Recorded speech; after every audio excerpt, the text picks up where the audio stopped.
Praise the lord. వేల్పులలో మహాఘనుడైన యేసయ్యకు స్తోత్రములు కలుగునుగాక. దేవుని ప్రియులైన మీ అందరికీ నా ప్రేమ వందనములు.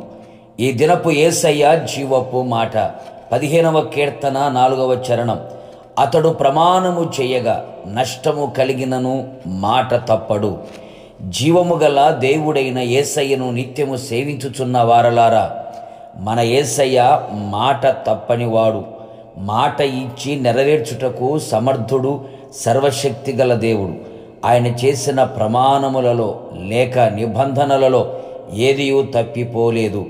యేసయ్య అడుగు జాడలలో నడిపించబడుచున్న మనము కూడా యేసయ్య సన్నిధిలో చేసుకున్న ప్రమాణం, మొక్కుబడి, నిబంధన, ఒడంబడిక, మాట మనము ఎన్నటికిని ఎప్పటికిని తప్పకూడదు. నష్టము కలిగినను అప్పుడే మనము ఆయన గుడారములో అతిథిగా ఉండగలిగేదము. ఆయన పరిశుద్ధ పర్వతం మీద నివసించగలిగేదము. ఎన్నడూ కదల్చబడకుండా ఉండేదము. అందుకుగాను మనము యథార్థమైన ప్రవర్తన కలిగి నీతిని అనుసరించాలి. హృదయపూర్వకముగా నిజము పలకాలి. కొండెములు ఆడకుండా, చిలికానికి కీడు చెయ్యకుండా, పొరుగువాని మీద నింద మోపకుండా, నీచుని అసహించుకొని ఆయనందు భయభక్తులు గల వారిని సన్మానిస్తూ, ద్రవ్యము వడ్డీకివ్వకుండా, లంచము పుచ్చుకోకుండా ఉండగలిగితే అట్టివాడే, అతడే మాట తప్పడు చేసిన ప్రమాణమును. అనేక మంది దేవుని మందిరములో దైవజనుల ఎదుట వాక్యం విని తీర్మానము చేసుకొని ప్రమాణము చేయుదురు. కాలక్రమేణా చేసిన ప్రమాణమును, తీర్మానమును, నిబంధనను, మొక్కుబడిని మరచిపోవుచున్నారు. అలాగూ మనము ఉండకూడదు. మనము దేవునికి మొక్కుబడి చేసుకుని ఎడల దాన్ని చెల్లించుటకు ఆలస్యము చేయకూడదు. అనేకులు ఆలస్యము చేసి ఆత్మీయ జీవితంలో, కుటుంబ జీవితంలో, వ్యక్తిగతంగా నష్టపోవచ్చున్నారు. యాకోబు మొక్కుబడి చేసి దాన్ని నెరవేర్చుటకు 21 సంవత్సరములు పట్టింది. ఆ 21 సంవత్సరములో తన జీవితంలో ఎన్నో సమస్యలు, ఎన్నో ఇరుకులు, ఇబ్బందులు, మోసకరమైన అనుభవాలు అనుభవించుచూ వచ్చెను. బైబిల్ గ్రంథంలో చూడగలిగితే హన్నా, హెఫ్తా అను భక్తులు కూడా దేవుని సన్నిధిలో మొక్కుబడి చేశారు.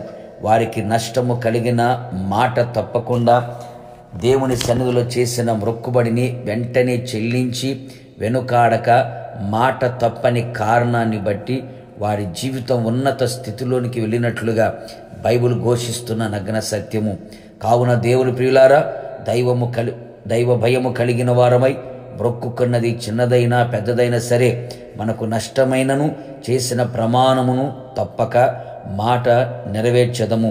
యేసయ్య ద్వారా శిక్షను తప్పించుకొనేదము. తీర్మానముతో దేవుని సన్నిధిలో నిలిచెదము. ప్రభువును ఎదుర్కొనేదము. జీవాధిపతి అయిన తండ్రి, నీ పరిశుద్ధమైన పాదములకి కోట్లాది స్తోత్రమును చెల్లించుచున్నాం. ప్రభువా, ఈ దినం మీరు మాకు ఇచ్చిన జీవపు మాట కొరకై మీకు స్తోత్రం. అవును తండ్రి, మీ సన్నిధిలో మేము చేసిన ప్రమాణం నష్టము కలిగినను మాట తప్పని వారిగా మా ఆత్మీయ జీవితంలో మేము కనబడినట్లుగా మీరు సహాయము చేయండి.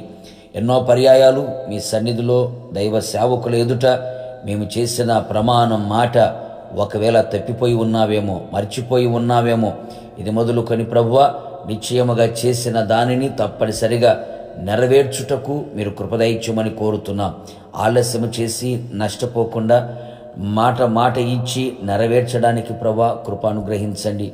అన్నవలే, యెఫ్తావలే వెనకంజ వేయకుండా ప్రభా, వెనకాడకుండా నిశ్చయముగా ప్రమాణమును నెరవేర్చి మీ నామాన్ని గణపరచున్నట్లుగా మీరే కృప అనుగ్రహించి మమ్మల్ని మీరు ఆకడకు సిద్ధపరిచి మహిమ పొందమని యేసు నామములో అడుగుచున్నాను తండ్రి, ఆమేన్. నిశ్చయముగా మీరును మీ కుటుంబ సభ్యులందరూ చేసిన ప్రమాణమును నష్టము కలిగినను మాట తప్పకుండా ఉండెదరుగాక. God bless you.